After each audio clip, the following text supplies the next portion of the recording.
Hello everyone, this is LW Gaming and welcome back for another Future Langrisser series. This is January 2023 edition. All thanks to the community, we managed to make this episode possible. If without you guys, I don't know how am I gonna do this, but anyways, thank you all for helping me out for this. So anyways, let's dive right in what we got for January 2023 edition. For this episode, we're going to talk about what's going on within the CN, and we'll soon have a major update of certain content after the collab of Trails in the Dark that's going around within CN, which is currently now, which eventually it will come to an end. Anyways, some guys might be surprised when you look at the image right here. It says one new hero and SP hero are coming to Elsalia. Some guys may be asking, well, what? Why is it only one hero? Good question. I don't know. For whatever reason, Zlong decided to just release one hero for this major update, and an SP hero on top of that. So uh, I'm gonna explain what's going on over here. There's gonna be a new hero which will be interesting. So let's get right into what they are. So, anyways, the new hero for the CN major update that's soon to come will be the Awakener. She is an interesting unit to have when it comes to uniqueness. So, anyways, she's part of the Dark Reincarnation, Mythical Realm, and Heroes of Time. Sometimes asking why is Heroes of Time icon glowing on the image? Well, that's because Awakener is the faction buffer for that faction.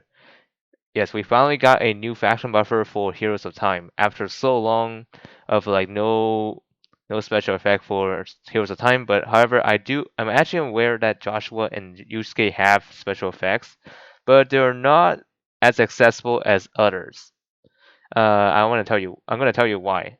It's because those characters are limited, so they're not part of the summoning pool. So if you try to get them, it's just not possible.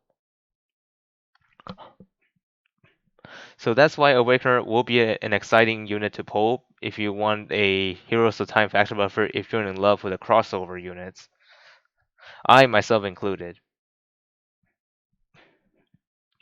So you gotta decide whether if you want that character or not, because this is pretty important to say because since this is a one unit major update thing, I'm feeling that she's gonna be treated like a Watham banner in some ways. But however, some people might be saying it might just be a radar banner like the two heroes, but I don't know. It could be limited hit banner, but I hope not because a lot of people will find that very frustrating. Some people find that way, but for me, as long as you have enough resources, you should be able to get her. But I'm not sure if it's actually limited, but if not, then great because we can actually pull her off banner. But if the worst case scenario is that if she is a limited unit, then that is going to be a problem to some people. But I mean, not gonna lie, if she is treated like Watham, I have a feeling that she's probably gonna come back the same way as Watham does, like twice a year. When it comes to that. So I hope it doesn't come to that. So we'll just move on to the next thing. So in case you guys haven't seen my community post about the rumors going on with SP Leon, well, I can finally put that to rest because SP Leon is actually an official. Is actually confirmed to be official. So, anyways, SP Leon has like a skill cost ignore. Anyways, I'm not gonna say much about him because I'm gonna leave the important info later because I don't want to spread out false rumors about this. But anyways, SP Leon has a cost ignore, and he also has the faction. He also has the his SP Leon and his SP class is actually cavalry. So yeah, nothing new within his from his original classes. So yeah. Anyways, we know he is a cavalry as SP. There are other units that has the same treatment, like SPD Heart, for example. He's still a cavalry, even though if you build him as a cavalry in the first place.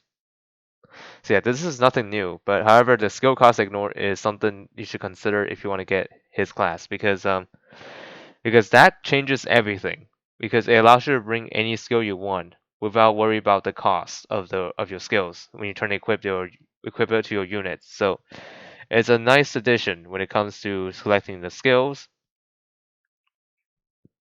All right, next up we're gonna take a look at the casting patterns. So anyways, first off we got Hilda. Hilda's casting pattern skill increases her attack by 10%, and when her exclusive equipment is equipped, her 3C effects will not be dispelled. Like cannot be dispelled at all if you try to. So that includes Noble Spear, which is her Lancer transformation class, and the Mounted Charge, which is her Cavalry transformation class. Yeah, those ones cannot be dispelled when this is active, which makes Hilda an extremely dangerous opponent. So if I mean not as dangerous as Zelda 2, not gonna lie, but I'm saying is that she is going to be hard to take down. What I mean. Okay, next up we got is Wheeler. Wheeler Wheeler's skill increases his int by 5%, and also when using a single target support skill, it applies the Desperate Prayer to the target. So Desperate Prayer is basically the effect where he would normally get when he dies for all the allies within his radius. Like I think 4 tile radius, if I'm not mistaken. So yeah, it's gonna be an interesting one to look after because this Desperate Prayer is actually pretty strong when it comes when it comes to defending phase. All right, moving on, we got Illustrio. Anyways, I gotta keep in mind I should probably be a little more quiet because it's already past midnight for me when I'm recording this. So, anyways, moving on. Illustrio, her skill, casting pattern skill, increases her attack and crit rate by 5%. When using archer soldiers, this effect is doubled. So if you're using archer soldiers such as the elven, I forgot what's it called, like elven archers, like the one that prevents the melee damage penalty. So yeah, if you have those on Illustrio, this will be doubled, so which is pretty nice. Nice addition. Not much of an impact, but I know to some people it could be huge if you use Illustrio, but I feel not a lot of people use her nowadays, so I don't know. It's just a mixed bag for me. Okay, last but not least, we got Alfred. His casting pattern skill increases his attack by 10%. When using High Seas, which is his 3C in water, the skill's cooldown is reduced by 2 after battle. So yeah, this is straightforward, which is allows you to dish out 3Cs faster if you do it while in water, which is pretty nice. Pretty nice upgrade there. All right, next up we got some exclusive equipment we can discuss here. So first up we got Elma. Elma's exclusive is the headwear. I mean, both of them have headwears, of course. So anyways, first up we got Elma. Her HP is increased by 10%, and this one increases her healing effects by 20%. When you have a faction buff effect on her, the Holy Light Mirror cannot be dispelled. Yeah, this is pretty powerful. As long as if she has a faction buff effect on her, because the Light Mirror is actually can be dispelled without the faction buff. But with this, it's gonna be hard to take it out because if you try to inflict debuffs that could also dispel, yeah, that debuff is gonna fly right back at the attacker. Yeah, as you can tell, which is pretty insane.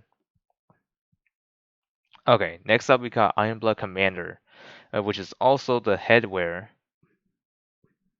So anyways, this one also increases the HP by 10%, just like Elma. And also every time when you use a talent skill or stratagem skill, the duration for that will be increased for 1 extra turn. So yeah, I can see this could be pretty helpful when it comes to offensive and defensive formation. So this will actually make a big change. So scientists might be asking which one's better. Honestly, both are pretty good. I just gotta point that out there because both are pretty good in their own ways. Elma's is a huge improvement when it comes to Holy Light Mirror not being dispellable, as well as Ironblood Commander's talent buffs last one extra turn, which allows you to dish out another formation without letting it go down. Both of them are huge improvements. If you want to get them, they're worth picking up. All right, for additional info before we close up the video, okay, a Dank Elmo will be reappearing in this major update cycle as a raid up banner. So you might be expecting Lightbringer might be here as well. Well, you might be right, but I feel it might be it might be Destiny as what might be, but we'll see when that time comes because honestly I don't want to spoil too much of this. But anyways, moving on. Watham is expected to return as well because this is the probably the halfway month of that point. But anyways, right now we got Watham, so yeah, not a big surprise here because Watham is actually still going on. And also, most importantly, there are also Valentine's banner within this update, the CN update. I mean, the upcoming one.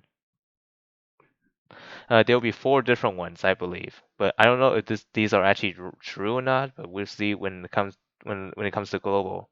So the four banners that we're expecting within Valentine's banner are King of the Red Moon and Wandering Duelist. These are the characters that are like they're Neo versions. King of Red Moon is Rainforce, Neo Rainforce. Wandering Duelist is Neo Brenda. And then the other banner we have is Shalinka and Rainforce. Huh, kind of funny how we got Rainforce on the other Valentine's banner. But who knows? It might just be a coincidence. Okay, the third one is Vincent and Lucia, the two lovers, even though they fight each other within the story. I think some part of the story where at some point they will fight each other, but then later they stop the fighting. I'm not gonna spoil too much in case you guys haven't made it there.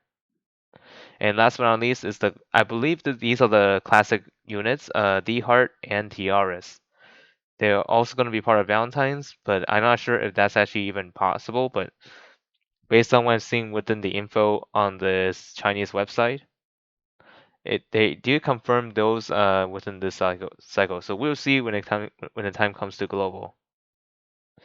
So anyways, have a great day, everyone, or night, depending on when you watch this. All right, signing off.